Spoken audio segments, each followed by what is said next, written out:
চলে গেলে আমারও অধিক কিছু থেকে যাবে আমার না থাকা জুড়ে। রুদ্র মোহাম্মদ শহীদুল্লাহর কবিতার এই লাইনটুকু এডসন আরেন্দেস দো নাসিমেন্তোর জন্যই মনে হয় লেখা। এই নামটা আপনার কাছে পরিচিত লাগছে?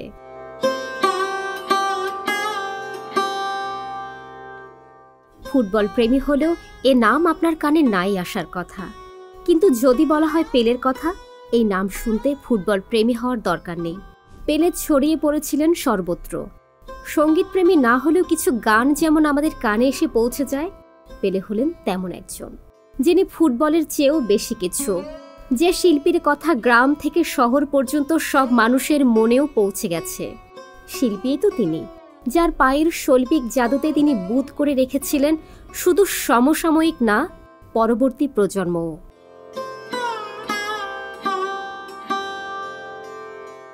1971 সালের শেষ ব্রাজিলের জার্সি গায়ে জড়িয়ে মাঠে নেমেছিলেন পেলে।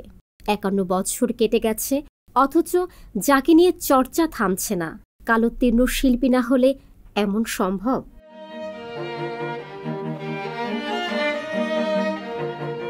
ব্রাজিলের ত্রেস কোরাকোয়েসে 1940 সালের 23 অক্টোবর জন্ম হয় পেলের। টমাস এডিসনের নাম অনুসারে তার নাম রাখা হলেও তার নামে আই বাদ দিয়ে হয়ে যায় এডসন। বিদ্যালয়ে এডসন হয়ে গেলেন পেলে। পেলের বাবা ফুটবল খেলতেন। বাবার দেখাদেখি পেলেরও আগ্রহ হয় ফুটবলে। অবশ্য লাতিনরা ছোটবেলা কাটায় ফুটবলের সাথেই। পেলের বাবা ফুটবলার হলেও রোজগার বিশেষ ছিল না, তাই পেলের পড়াশোনাও আগায়নি বেশি দূর। তবে মনে পুষতেন সেই গোল বস্তুটাকেই। একটু বড় হয়েই পেলে খেপ খেলতে শুরু করেন অপেশাদার লিগে। এখানে নজরে পড়েন ব্রিটোর। তিনি পেলেকে নিয়ে যান ব্রাজিলের বিখ্যাত ক্লাব সান্তোসে।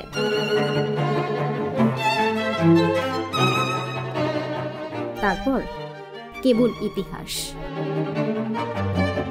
1956 সালে পেশাদার লিগে চুক্তি করার মাত্র 10 মাস পরেই পেলে সুযোগ পান জাতীয় দলে। মাত্র 17 বছর বয়সে বিশ্বকাপ খেলার সুযোগ পান পেলে। স্বপ্নের যাত্রার শুরুটাও স্বপ্নের মতো হয়। সবচেয়ে কম বয়সে বিশ্বকাপ খেলা, ফ্রান্সের বিপক্ষে হ্যাট্রিক, ফাইনালে সুইডেনের বিপক্ষে জোড়া গোল।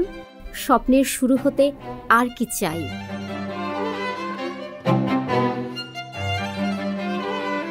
1962 সালের বিশ্বকাপে চোটে ছিটকে যান পেলে। তাতে কি, গারিঞ্জার কল্যাণে বিশ্বকাপ সেলেসাওদের হাতেই ওঠে। 1970 সালে পেলে খেলেন সর্বশেষ বিশ্বকাপ। ফাইনালে ইতালিকে হারিয়ে অনন্য রেকর্ড করেন পেলে। তিনি এখন পর্যন্ত একমাত্র ফুটবলার যার 3টি বিশ্বকাপ আছে।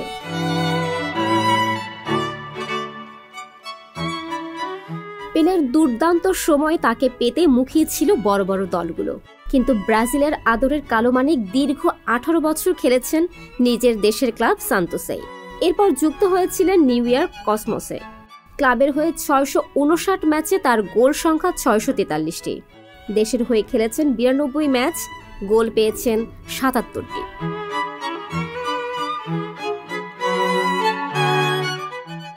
বেশ কয়েক বছর ধরে জটিল শারীরিক সমস্যায় ভুগছিলেন এই কিংবদন্তি। কিডনি ও প্রোটেস্টের সমস্যা তাকে কাবু করে দিয়েছিল। ভর্তি ছিলেন ব্রাজিলের সাও পাওলোর আলবার্ট আইনস্টাইন হাসপাতালে।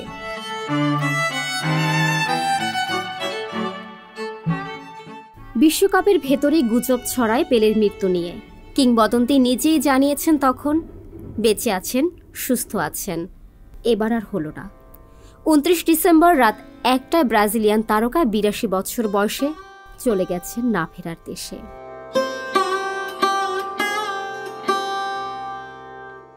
নশ্বর দেহ যাবেই, কিন্তু ব্রাজিলের আদুরে কালো মানিক কি কোথাও যাচ্ছেন? না, তিনি থাকছেন।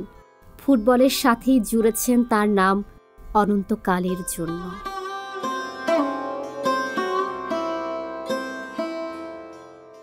সংবাদ, ফিচার ও অনুষ্ঠানের জন্য ভিজিট করুন সংবাদ প্রকাশের ওয়েবসাইট এবং যুক্ত থাকুন ফেসবুক পেজ ও ইউটিউব চ্যানেলের সঙ্গে।